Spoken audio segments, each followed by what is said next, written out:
আপনি আশা করি বক্তব্য বুঝতে পারেননি কথাটা, আবার বুঝাই। 5 ওয়াক্ত সালাত মানে কেউ যদি ফজরের ওয়াক্তে সালাত আদায় করে, ফজর থেকে নিয়ে জোহরের পূর্ব পর্যন্ত যত ছোট ছোট পাপ করবে, যেমনই জোহরের ওযু করবে সঙ্গে সঙ্গে এই মধ্যবর্তী ছোট ছোট পাপগুলোকে ক্ষমা করবেন কে? আল্লাহ। জোহর থেকে আসর, আসর থেকে মাগরিব, মাগরিব থেকে এশা, এশা থেকে ফজর, এইভাবে যদি কোনো মানুষ প্রতিদিন কন্টিনিউ 5 ওয়াক্ত সালাত আদায় করে, তাহলে তার ছোট ছোট পাপ আমলময় থাকবে? থাকবে না। পরের অংশে তিনি বলেন ও রমাদান ইলা রমাদান, এক রমজান থেকে আরেক রমজান পর্যন্ত। এই যে আজকে আমরা ঈদের সালাত আদায় করলাম, কালকে রমজান চলে গেছে, আজ থেকে যত পাপ লেখা শুরু হয়েছে, আজ থেকে যত পাপ হবে আপনার জীবনে, সামনে বছর 2026 সালে যখনই রমজান মাসে সিয়াম ধরবেন, প্রথম সিয়াম, এই এক বছরের সমস্ত ছোট ছোট পাপগুলোকে ক্ষমা করবেন কে? আল্লাহ। 2024 সিয়াম পালন করেছিলেন, আবার 25 করলেন, এই এক বছর ছোট ছোট সিয়ামে ছোট ছোট পাপগুলো ক্ষমা করেছেন কে? আল্লাহ। এটাই আমাদের রব আল্লাহ তাআলা নবীর মাধ্যমে বলতে চাইছেন। তিনি বলেন, বলে দেন তো যে যারা এক বছর ধরে, এক বছর থেকে আরেক বছর সিয়াম পালন করবে, তাদের ছোট ছোট কোনো পাপ থাকবে না, আমি আল্লাহ সব পাপকে ক্ষমা করব।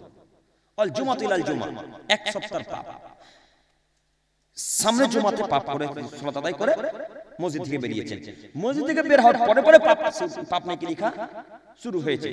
ওই যে জুমার সালাত আদায় করে সামনে জুমা পর্যন্ত 4 তারিখ পর্যন্ত যত ছোট ছোট পাপ করবেন, যেমনই জুমার সালাত আদায় মসজিদে প্রবেশ করবেন, এই এক সপ্তাহের ছোট ছোট পাপগুলোকে ক্ষমা করবেন কে? আল্লাহ। এবার আপনি বলেন, কেউ যদি 5 ওয়াক্ত সালাত আদায় করে, রমজান মাসে সিয়াম পালন করে, জুমার সালাত আদায় করে, তাহলে তার শরীরে, তার আমলনামাতে ছোট ছোট পাপ থাকতে পারে? থাকতে পারে? থাকতে পারে না। এরপরে যদি আপনারা সালাত আদায় না করেন, তাহলে আমি কি হাদিস বলবো যে সালাত আদায় করবেন? আপনারা বুঝতে পেরেছেন হাদিসটা কি? বুঝা গেছে না? এরপরে যদি সালাত আদায় না করেন, আমি কেমন হাদিস বলবো যে আপনারা ফজিলতপূর্ণ কথা শুনতে বুঝতে পারবেন। দেখি আর একটা বলি, যদি ভালো লাগে।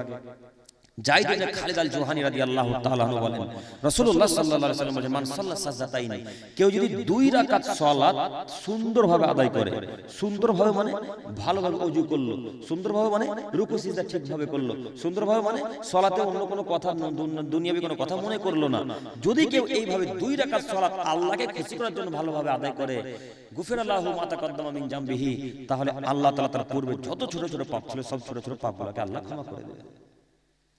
আল্লাহু আকবার। ছোট ছোট পাপ আল্লাহ সব ক্ষমা করে দেবেন। সম্মানিত মুরব্বি সাহেব, 2 রাকাত সালাতের ফজিলত যদি এত হয়, তাহলে ফরজ সালাতের ফজিলত কত হবে? যাই হোক, এরপরেও যদি সালাত আদায় না করেন, তাহলে আমি কি করব আমি আর বোঝাতে পারবো না।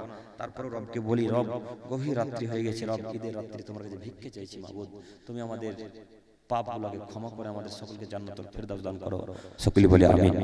পরিশেষে দোয়া করি, হে প্রভু দয়াময়, তুমি তো রহমান, তুমি তো দয়াময়, তোমার নবী তো বলেছে তোমার 99টা দয়া এখন পর্যন্ত তোমার কাছে আছে আল্লাহ, সেই 99টা দয়ার আশা নিয়ে তোমার কাছে রাত্রে ভিক্ষা চাইছি মাবুদ।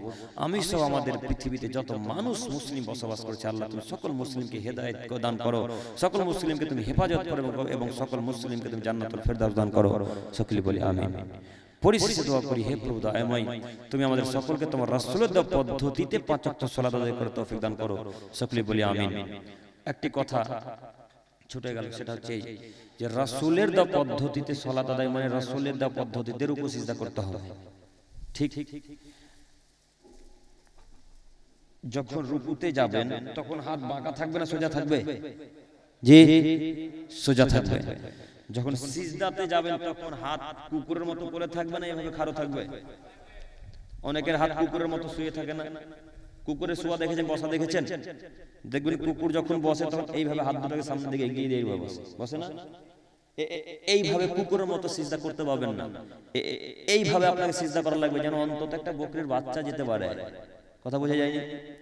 রুকু সিজদা অনেকের হয় না, অনেকেরই হয় না। এখন যদি ধরিয়ে দিতে যাওয়া যায়, তাহলে বেটা 2 দিন ধরে নামাজ পড়ে মাথা বলি দেখাইছো, আমি 20 বছর থেকে সালাত আদায় করি, এরকম বলেন মুরব্বি সাহেবেরা। আসলেই আপনার রুকু হয় না গো, আসলেই আপনার ওযু হয় না। এই যুবক ভাইরা ধরিয়ে দিতে গেলে মাথা বলি করে 2 দিন ধরে নামাজ পড়ে কথা শিখে নিয়েছে, বলেন এরকম কথা। তাহলে এখন এদেরকে কিভাবে বুঝাবেন? এরপরও যুবক ভাই আপনাকে রাগ করলে চলবে না, আবার দাওয়াত দিতে হবে।